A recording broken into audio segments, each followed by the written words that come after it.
So first of all, I want everybody to remember that this key thing. Now you can look this up. Maybe someone can put it in the chat. What I'm going to say next. It's in the book called the Mishnah, the great code of Jewish law, published around 220 CE. Published meaning the final oral version was set. And in the Mishnah in Tractate Pesachim, Passover, chapter 10, we're given the basic guidelines for a Passover Seder as they were understood in the year 200 CE.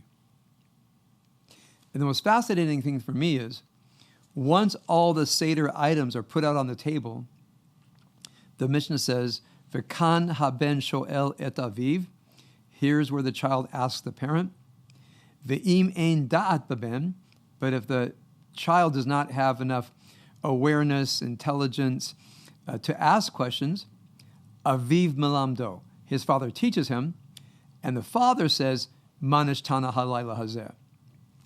Now, when I read this for the first time in rabbinical school, I was stunned because all my growing up attending seders, the children read manish tana halayla hazeh, and I think it's wonderful. Little kids really look forward to it. But I had never explained to me that's actually not the original tradition. The original tradition is children authentically ask their own questions. And if they don't know how to ask a question, the parents teach them how to ask a question. So I'm all in favor of doing the rituals in the first part of the Seder. The Manish Tana, the so-called four children. I don't like that version. We can talk about the four archetypes of human beings, the four types of questions, the four types of spirituality. I suggest we move away from the idea of the four children because in every Seder that I've been to as an adult, people put down the Chacham as the conformist and the rebellious child as the model. I mentioned this in my class on Wednesday. I know many rebellious people that are in complete conformity with each other, and I don't see wisdom as conformity. I see wisdom as reaching into the deep nature of things, including oneself, being able to articulate what one finds there, and to live by it. So I don't like those four typologies. I recommend that instead of saying four types of children, you can say four types of anything, and have your guests come up with it. You can also mention that although it's really fun for the children to chant Manish Tana, you might remind people that originally the children actually asked their own questions, and if they didn't know how to ask, someone taught them how to ask a question. I think that's a wonderful way to open up the discussion at a Passover table. What do we mean by a good question? How do we teach somebody to authentically question? Now, some people identify questioning with cynicism, which means I'm going to poke fun at what you do. Well, I think it would be well for people to think, what are their most cherished beliefs? Belief, not here meaning that which you believe in but can't be proven, but more the Tillish idea of faith. What do you hold core to yourself? What do you organize your personality around? Now, most people don't think about that.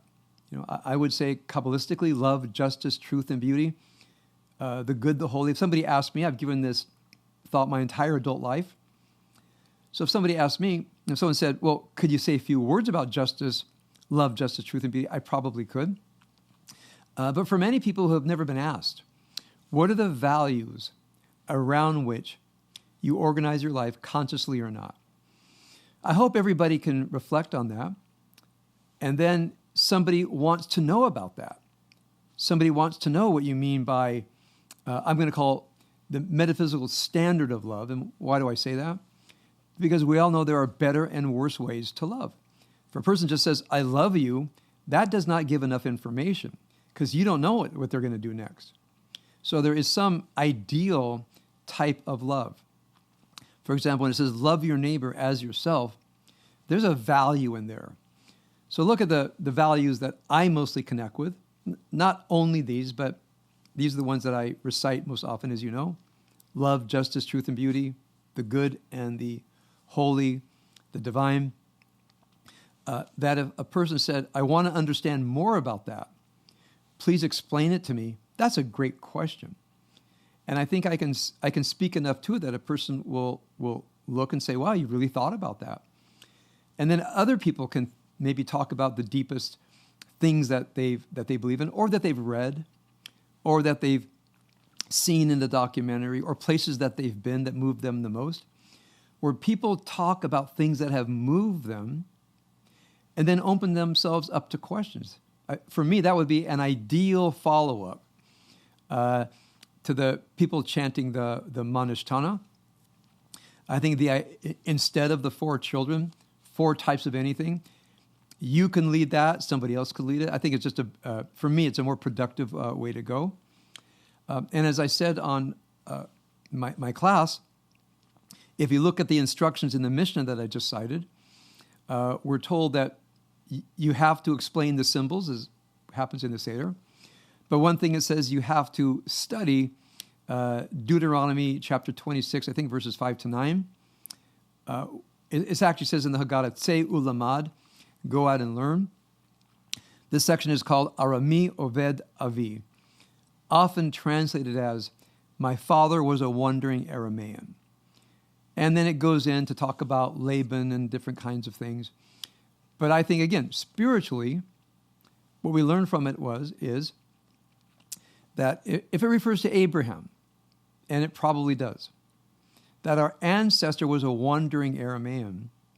In fact, the word Oved in Hebrew, not Oved as in work, but Oved as in, from the word, the root word Aleph, Bet, Daled, which means to perish.